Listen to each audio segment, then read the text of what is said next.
Te quiero conocer.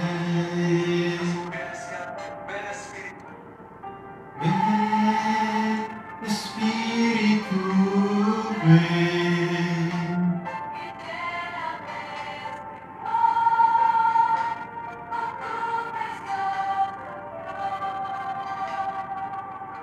Amados hermanos, que Dios los bendiga en esta preciosa tarde.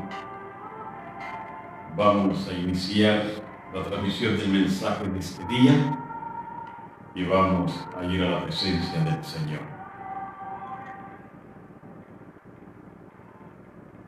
Amante Dios y Padre Celestial, gracias Señor en esta tarde. Gracias porque estamos listos para compartir el consejo de tu palabra. Te ruego, Padre, a través de tu Espíritu Santo, que seas tú quien administre el mensaje de este día. Háblanos, oh Dios, instrúyenos. Permite, oh Dios, que seamos receptores de tu palabra y que meditemos en ella, Señor. Te pido una bendición muy especial a cada uno de los que van a estarse conectando. Bendícelos y permite, Señor, que esta tarde sea una tarde diferente, Señor. Sabemos que el mensaje que has preparado es un mensaje hermosísimo, Dios, que nos alentará para darnos cuenta, mi Dios, lo grande y hermoso que eres con nosotros. Padre, bendice a cada uno de mis hermanos. Me pongo en tus manos, oh Dios, para que sea tu Espíritu Santo ministrándome, para que me uses únicamente como un vaso, como un instrumento, y que sea tu Espíritu administrando el mensaje en cada uno de nosotros. En el nombre de Cristo Jesús, te doy las gracias, Señor. Amén y amén. Bien, amados hermanos, espero que hayan tenido una bendecida semana y estamos listos. El mensaje de esta tarde lleva por título De gusano a arma de guerra. Está en Isaías 41, 14 al 15. Y quisiera comenzar con esto, amados hermanos, diciendo que el libro de Isaías es un libro contemporáneo, juntamente con Jeremías, el libro de Lamentaciones, el libro de Ezequiel. Estos libros se relacionan en su contenido escritural. Isaías hace mención, anuncia la rebeldía del pueblo de Israel y de Judá. No sé si usted se acuerda que cuando el rey Salomón murió, el reino se dividió en dos: reino del norte y reino del sur. Israel, Samaria, Judá y Jerusalén. Ahora bien, amados hermanos, de acuerdo al mensaje y de acuerdo a lo que vamos a estar hablando, el pueblo de Israel, en la historia del pueblo de Israel, hay tres etapas fundamentales dentro de la historia, que yo creo que muchos cristianos podemos pasar por ellas en algún momento de nuestra vida. Nosotros podemos pasar por alguna de estas etapas, pero hay una que nosotros debemos de evitar pasar. Repito, son tres etapas que de una forma o de otra todos los cristianos pasamos por algunas de ellas, pero hay una en especial que debemos de evitar pasar por ella. La primera etapa, amados hermanos, es cuando leemos el libro de Ezequiel, específicamente en el capítulo 16, versículos del 2 al 6. Usted se da cuenta de que el Señor le habla a través del profeta y le dice: dile que se acuerden en los días cuando la encontré yo en la faz del campo. El Señor pone un ejemplo figurativo pone a Israel como una niña que nació inválida, que no podía defenderse, que no podía caminar, que tenía un defecto físico.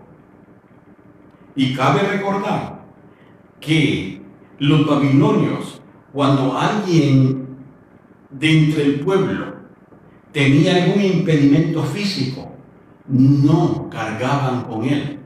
Lo dejaban en el desierto a la deriva para ver si alguien se apiadaba y lo recogía. Entonces Dios dice: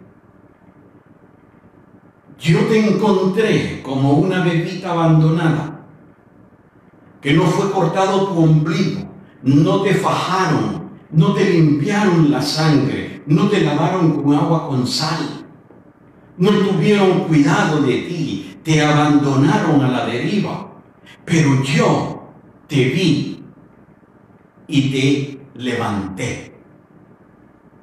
Vea qué tremendo. Esta es la primera etapa. La primera etapa.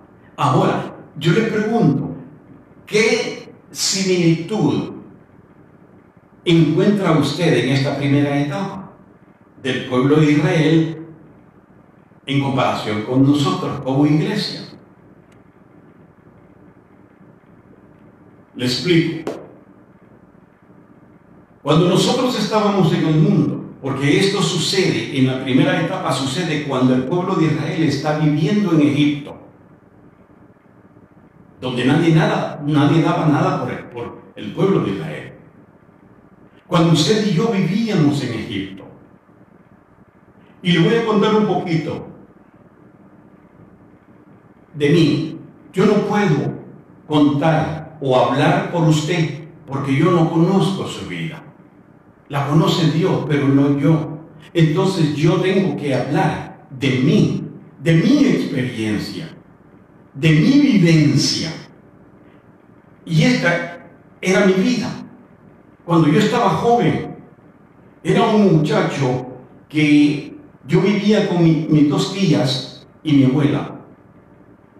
Una tía allí que nunca tuvo hijos, para apoyarme, me mandaba al colegio que yo quisiera. A mí me gustaba únicamente elegir un colegio donde iban con buen uniforme. Allá iba la tía a pagarme el semestre o el año, me compraba todos los útiles, me metió a estudiar arquitectura, hice un semestre y me fui. Me matriculó para que estudiara teneduría de libros. Me fui. Para no cansarlo, nadie daba nada por mí. Esta tía le dio un derrame cerebral por mi culpa y yo fui desagradecido.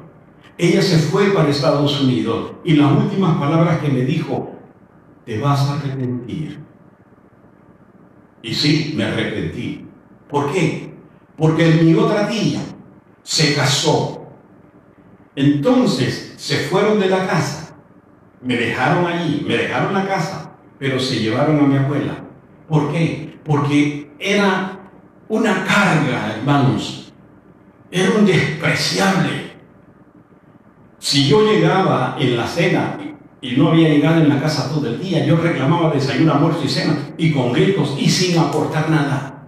Entonces mi tía, la más joven, se casó y se llevó a mi abuela. Me dejaron en la casita. En la casita, para beneficio de mi mamá y de mis hermanastros, les dije que se vinieran a vivir porque era grande. A los días el marido de mi mamá me sacó a cuchilladas de la casa. Me fui a dormir a las bancas municipales. Allí dormía.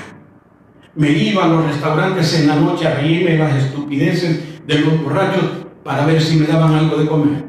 Mi comida era, amado hermano, una latita de leche seteco vacía que la agarraba y me cruzaba la calle al rastro, y cuando degollaban los animales agarraba 3 latitas de sangre y me la tomaba. Llegaba a la pileta, la enjuagaba, me enjuagaba la boca y dejaba la latita escondida para el día siguiente. Esa era mi vida. Y yo puedo dar testimonio del cambio que Dios hace en la vida de cada uno de los seres humanos, porque lo hizo en mí. Esa es la primera etapa, donde nadie daba nada por Israel. Nadie daba nada por algunos de nosotros. La segunda etapa está en el versículo 7-14. Allí dice Dios: creciste, ahora ya no es una bebita. Te hiciste hermosa y te creció el cabello. La está figurando como una jovencita de 18 o 19 años. Y llegaste a ser muy hermosa.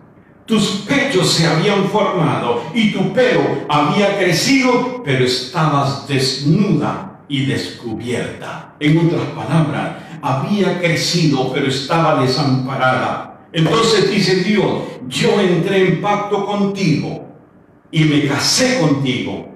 Hablando Dios cuando estableció la ley y el pacto mosaico con el pueblo de Israel. Y sigue diciendo Dios: y te vestí, te calcé, te puse hermosa, te puse joyas. Está hablando cuando entraron a la tierra de Canaán. ¿Y qué pasó después? Versículo 15. Pero confiaste en tu hermosura y te prostituiste a causa de tu renombre y derramaste tus fornicaciones a cuantos pasaron. Suya eras. ¿Qué pasó? Se prostituyó. Después de tener todo lo que necesitaba, joyas, todo, se prostituyó. ¿Qué relación hay con la iglesia del Señor, amados hermanos? En que hoy en día hay cristianos que después de haber saboreado las bendiciones de Dios, las promesas de Dios, se siguen prostituyendo físicamente como espiritualmente. La tercera etapa, esta etapa es la que les digo que debemos de evitar llegar o entrar en ella.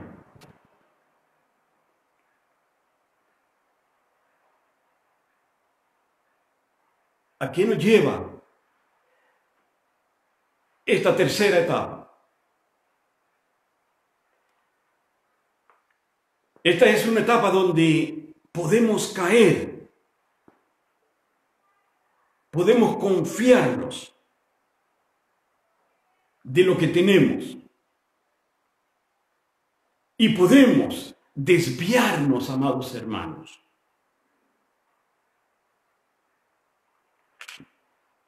Me imagino que usted ya lo notó, se fue la energía eléctrica, ¿verdad? Así es acá en Honduras, ¿verdad? No podemos depender, pero gracias a Dios seguimos adelante. Ahora bien, una de las cosas que nosotros podemos darnos cuenta, amados hermanos, es que en esta tercera etapa es un riesgo que nosotros caigamos en ella, porque no es por haberlo alcanzado todo, como supuestamente algunos piensan. Por eso, amados hermanos, hay cristianos que han nacido adentro de un púlpito o dentro de una congregación, entonces no pueden experimentar verdaderamente la vivencia con Dios. Y por eso muchos de ellos no tienen nada que ofrecer, por decirlo así, como su testimonio. Ahora Isaías en el capítulo 1 al capítulo 39 les va a decir lo que les va a suceder por haber entrado en la tercera etapa de infidelidad. Porque, amados,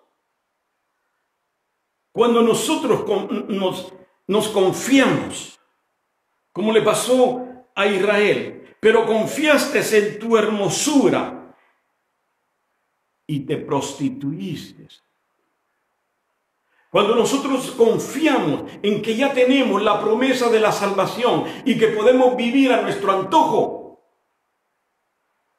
entramos en la infidelidad con Dios. Por eso cuando el profeta habla y en el capítulo 1 les dice: el buey conoce a su dueño y el asno el pesebre de su señor, pero mi pueblo no entiende, no es agradecido, pues ellos se apartaron de mí y ahora tienen otros amantes. Entonces Isaías menciona las consecuencias que ellos sufrirán por la desobediencia y el pecado. Ellos se atemorizan. Cuando escuchan el mensaje de Isaías, ellos se atemorizan. Pero en el capítulo 40 hay un cambio. Cuando Dios dice: lo difícil ya pasó, yo los voy a restaurar. Ahora, en el 41, el Señor anuncia el retorno del cautiverio. El pueblo de Israel tiembla, tiene temor, se frustra, porque tiene miedo de sus enemigos. Se sienten desesperados, se sienten abandonados. Pero el Señor les dice, vea, 41, 14, 15, no temas, gusano de Jacob, oh vosotros los pocos de Israel, yo soy tu socorro, dice Jehová. El Santo de Israel es tu Redentor. Versículo 15. He aquí, yo te he puesto por trillo nuevo. No un pedazo de metal, porque somos especiales para Dios. Lleno de dientes, trillarás montes y los molerás, y collados reducirás a tamo. Simbólicamente hablando, decirle a una persona gusano era decirle despreciado. Y cuando Dios le dice: no temas, gusano de Jacob, yo sé lo que sientes, yo sé que sientes miedo, yo sé que piensas que van a venir y te van a aplastar, pero no temas, porque en el versículo 14 le da una promesa: yo soy tu socorro, refúgiate en mí. Yo soy tu Redentor, el que pagó el precio para rescatarte, y precio de sangre. Por eso, amados hermanos, vine a decirle en esta tarde, porque es posible que hay alguno que se esté sintiendo como un gusano. No le estoy diciendo gusano a usted, sino que es posible que usted se sienta así. Y cuando Dios usa la expresión, no la usa despectivamente. Por eso estoy hablando de esto. Porque es probable que alguien esté pensando o esté pasando por un tiempo difícil, un tiempo de inseguridad. Pero déjeme decirle, como primer punto, lo primero que quiero enseñarle en esta tarde es que todos pasamos por esta etapa de sentirnos como gusanos. Yo sé que suena mal, pero amados, tenemos que aprender a aplicarnos la palabra. Esta etapa es donde nos sentimos abandonados, nos sentimos solos, nos sentimos rechazados. ¿A poco a usted no le ha pasado eso, que se siente de que ni las azucenas le huelen? Yo en lo personal he pasado por esas etapas, por ese tiempo donde me he sentido como un gusano, donde pienso que no hay más que hacer, que lo único que falta es que venga un gato y me orine en los pies. ¿Por qué? Porque son momentos de prueba, son momentos de fuego. Pero qué lindo es, amados hermanos, cuando en su corazón hay disposición para aceptar la voluntad de Dios y ponerse en manos de Él para que lo orme, para que lo retuerza como un bronce bruñido. Porque al pasar ese momento, no podemos descartar que no podemos aparentar. Aún los que predicamos no podemos aparentar de que estamos exentos, que somos invulnerables. No, que a usted le pueden suceder muchas cosas, pero a mí no. No, amados hermanos, no es de pretender. Pero cuando nosotros pasamos por esos momentos, donde nos sentimos como un vil gusano, es de gozo. ¿Sabe por qué? Porque eso significa que Dios está forjando un arma de guerra. Y lo forja en mí como lo forja en usted. Y yo le aseguro que aunque el diablo piense que usted está acabado, que usted está derrotado, que usted está destruido, Dios le dice al diablo: te equivocaste, porque si está como está, es porque estoy forjando un arma de guerra en él. Por eso, amados hermanos, debemos de darnos cuenta que debemos de entregarnos al Señor para que Él nos quebrante, nos moldee, nos modifique a su antojo. ¿Usted ha visto ese programa de Desafío sobre Fuego? A mí me gusta ese programa porque veo el acero de Damasco, que lo meten al fuego y queda tan rojo, que luego vienen y lo ponen en el yunque y a punta de martillo, de almágana, empiezan a darle la forma que quieren hacer. Y eso mismo es la experiencia que nosotros debemos de pasar en Dios. ¿Por qué? Porque Dios quiere, amados hermanos, levantarnos. Dios quiere y está en control de todo. Dios quiere ser glorificado a través de usted y a través de mí. Porque debemos de ser forjados con la palabra. Debemos de ser forjados a través de las pruebas en las manos de Dios. Por eso cuando estemos en esas circunstancias, en tiempos de gusano, aferrémonos, amados hermanos, haga suya la promesa de este día.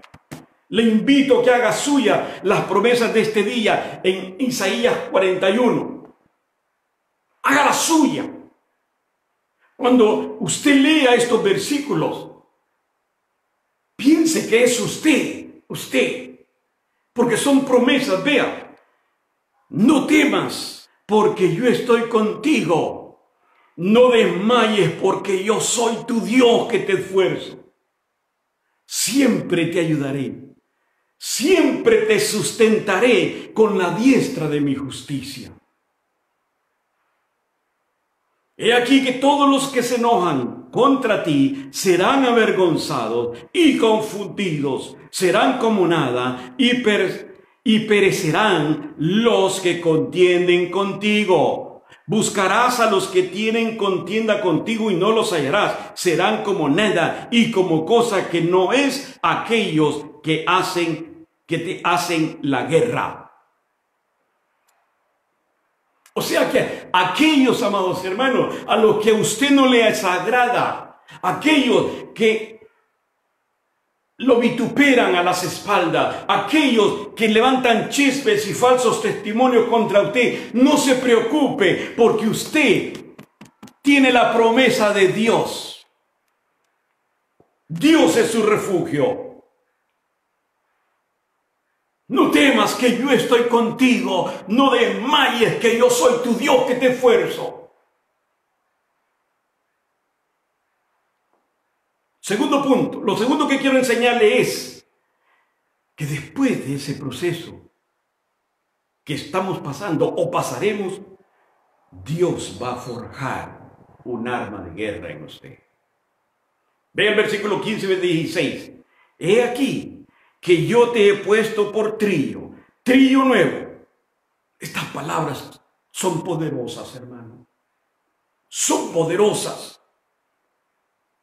He aquí que yo te he puesto por trillo nuevo, lleno de dientes. Trillarás montes y los molerás, y collados reducirás a tamo. Los levantarás y los llevará el viento y los esparcirá el torbellino. Pero tú te regocijarás en Jehová, te gloriarás en el Santo de Israel. Usted con el trillo, usted va a levantar a aquellos que cavilan detrás de sus espaldas, y los va a levantar y los va a llevar, y el viento se los va a llevar y van a ser como nada. Esa es la promesa de Dios para usted. ¿Sabe qué está diciendo Dios ahí? Que aunque Jacobo se siente como gusano, se sentía simbólicamente despreciable, que solo le faltaba que lo aplastara. Y eso no sucede a nosotros, amados. Eso sucede. Eso es real. Especialmente cuando nosotros predicamos el Evangelio. Cuando queremos predicar la palabra de verdad. Eso sucede. ¿Por qué? Porque, amados hermanos, ¿se acuerdan de Esteban?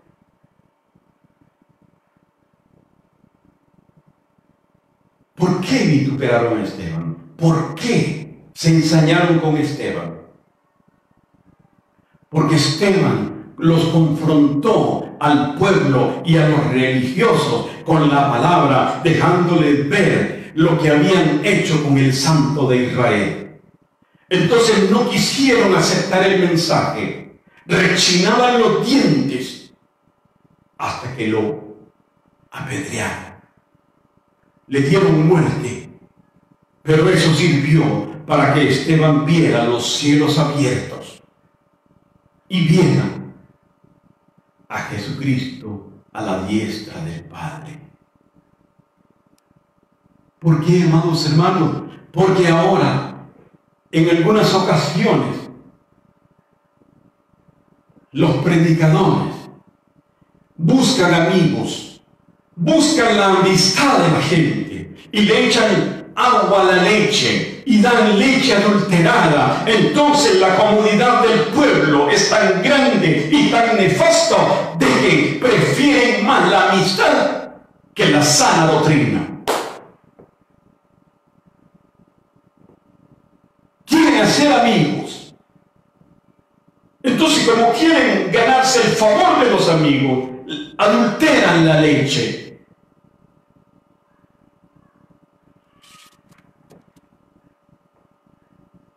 Rechinaban los dientes y algunos los rechinan. Quisieran aplastarnos como gusanos. Algunos quisieran arremeter en contra, entregando un mensaje, porque no pueden soportar la sana doctrina y no pueden soportar el confrontamiento de la palabra en sus vidas. Pero Dios dice, así como te sientes, yo voy a hacer de ti un trillo. O sea, es un tenedor de 3 dientes grande, que en el tiempo de Gedeón lo usaban como arma y lo usaban como herramienta de trabajo. Y el Señor dice, yo voy a hacer de ti un trillo.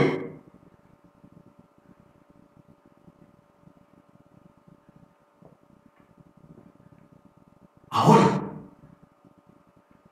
Dios sigue diciendo, yo formaré de ti un trillo nuevo resistente, y todos los que se enojan contra ti serán avergonzados. y confundidos serán como nada. Perecerán los que contienden contigo, los que rechazan la confrontación del pecado, vituperando a aquel a quien Dios eligió y llevó para enderezar lo que se había torcido.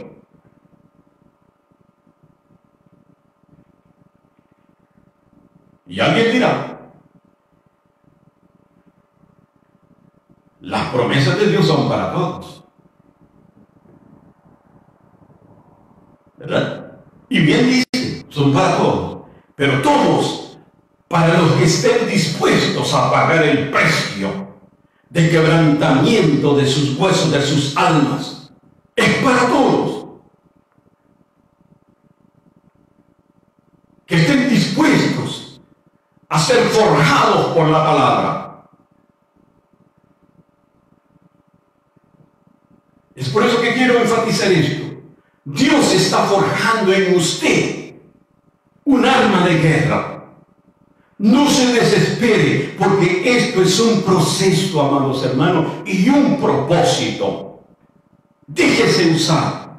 No le tenga miedo a los tiempos de gusano. No le tenga miedo a esos parlachines que hablan y hablan y hablan porque han estudiado oratoria.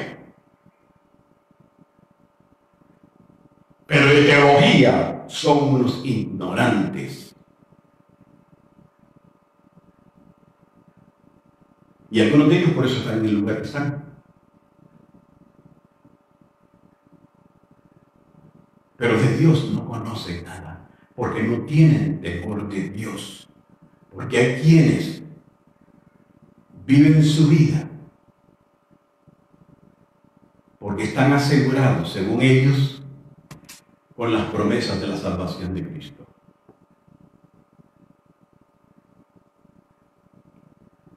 Dios quiere, amados hermanos, que nosotros nos levantemos, que nosotros nos dejemos forjar, porque nada puede hacer aquel contra usted, porque Dios no lo va a permitir, porque Dios está en medio de ese tiempo donde usted se siente como gusano, y Dios está allí porque está formando un arma de guerra.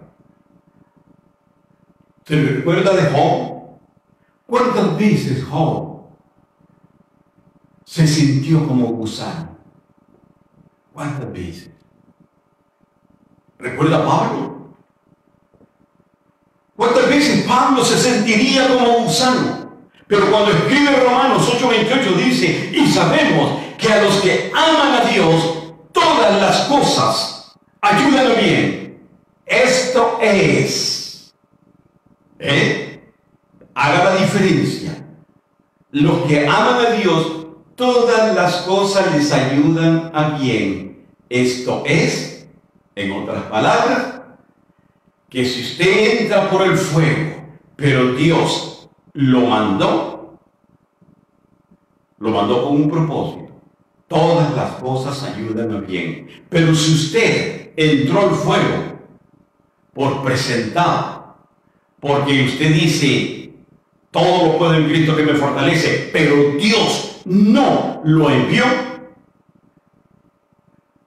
va a tener consecuencias. Entonces Pablo dice, a los que conforme a su propósito, el propósito de Dios, son llamados. Pablo declara que fue azotado 5 veces, 40 menos 1. Fue azotado 3 veces con vara, arrastrado fuera de la ciudad, dado por muerto, descolgado en una canasta a causa de sus enemigos. Pablo declara que pasó peligros en el desierto, peligros en el mar, peligros con los falsos hermanos. Porque hay falsos hermanos. Dios le bendiga, hermano, Dios le bendiga. Y por detrás, págata. Porque no son sinceros.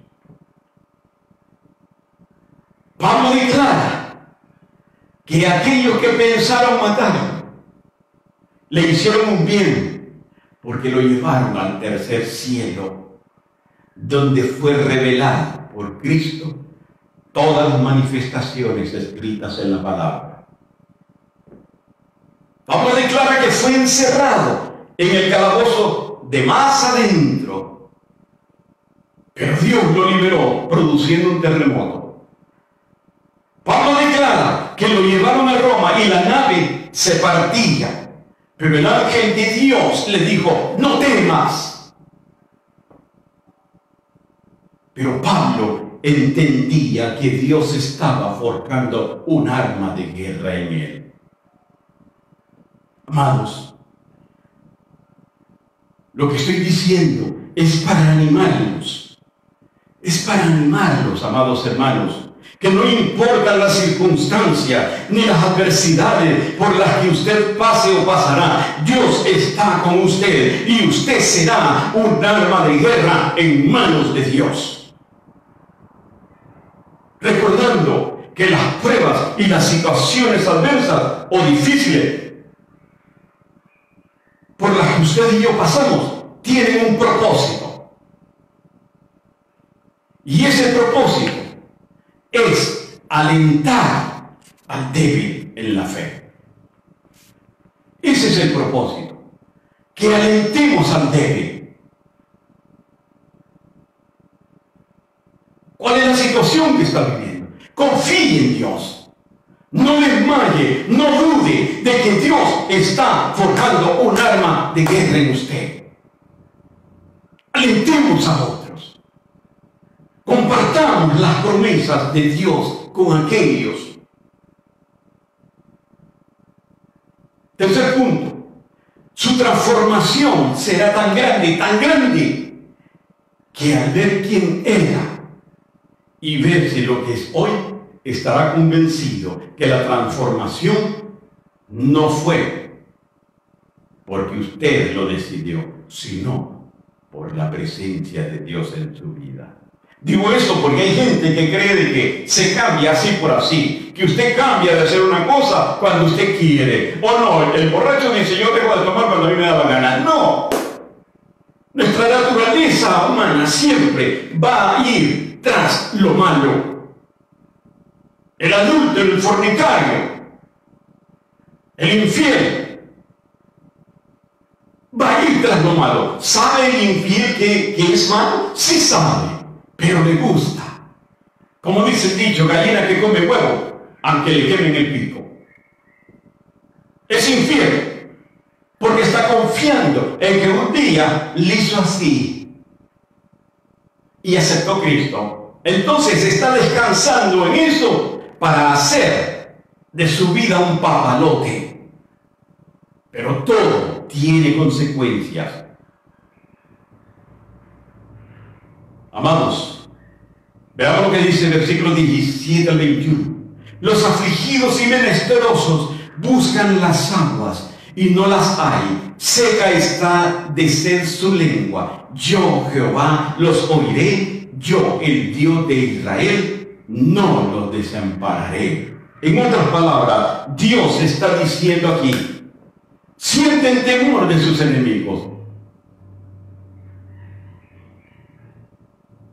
Yo les voy a proveer, yo abriré puentes, yo haré ríos en el desierto para que no les falte nada. Pero no quedará duda que lo que se hace o lo que se está haciendo no es por nuestros méritos, sino por el favor divino de Dios. Resumiendo, amados hermanos, vine a decirle esta tarde que todos pasamos por tiempos donde nos sentimos como gusanos, pero no le tenga miedo al proceso, porque Dios quiere completar su obra en usted. Pero usted tiene que estar dispuesto a seguir adelante. Que el Espíritu Santo trabaje en su vida, Dile la llave de su vida al Espíritu de Dios para que Él quite lo que a Dios no le agrada. ¿Por qué? Porque la fe firme, amados hermanos, no se mira en cuanto usted lee la Biblia, sino en cuanto usted la practica y la vive.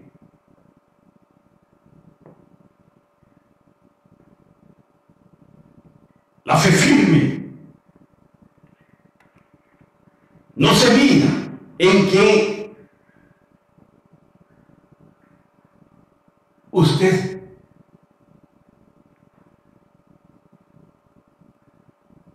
está reaccionando. No se mira la fe firme.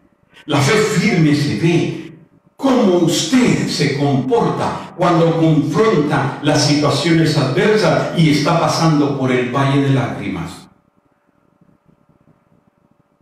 La fe no se manifiesta porque digamos cosas bonitas, por ser elocuente, porque yo predique bien. No, la fe firme no se manifiesta de esa manera. La fe firme se manifiesta cuando usted y yo somos probados por fuego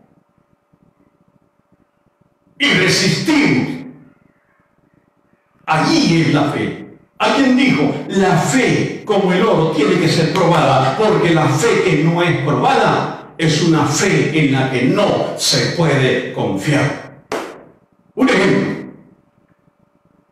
Dios le confió a José una nación, la nación de Egipto. Pregunto, ¿lo probó Dios antes de?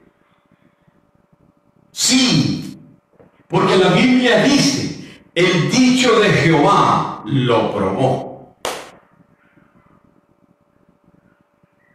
Termino con esto. Todos pasamos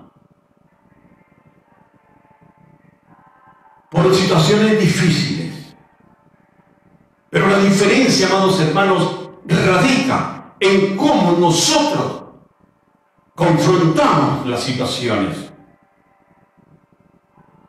No olvidemos, amados hermanos, no temas, gusano de Jacob. No le tenga miedo a aquellos que murmuran de usted. No le tenga miedo a aquellos que están osando contra usted, que quisieran despellejarlo. No les tenga miedo, porque usted va a usar el trillo de Dios para levantarlos y para aventarlos. Y van a ser como nada todos aquellos que intentan contra usted. No tema, porque Dios quiere hacer de usted un arma de guerra. Amados hermanos, que Dios los bendiga. Vamos a orar para despedirnos. Buen Dios, gracias Señor por tu palabra. Padre, tu palabra ha sido entregada. Permite que tu Espíritu Santo la administre de acuerdo a nuestra necesidad y condición. Y ayúdanos, oh Dios, a meditar en esto, Señor. A no entrar en la infidelidad para contigo. En que debemos, oh Dios, ser agradecidos que un día nos recogiste de donde estábamos, en las condiciones que vivíamos. Allí nos recogiste, tuviste piedad de nosotros, nos limpiaste, nos saturaste, nos diste la presencia de tu Espíritu Santo en nosotros. Ayúdanos, oh Dios, redarguye a aquellos, oh Dios, que aún teniendo el Espíritu de Dios, se siguen prostituyendo y viviendo sus vidas como quieren. Padre, guárdanos, oh Dios, guárdanos, Señor, y permite que estemos dispuestos a ser armas de guerra en tus manos, dispuestas a toda buena obra. Te bendigo, Dios, y te glorifico. Bendice a cada uno, Señor, de los que elegiste para que estuvieran este día conectados.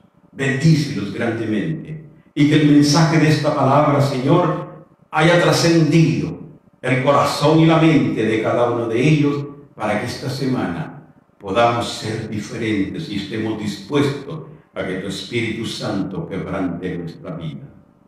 Padre, gracias. Muchas gracias. Te pido, mi Dios, fortaleza para la familia que está en Tocoa. Fortalécelos, prepáralos, oh Dios, prepáralos.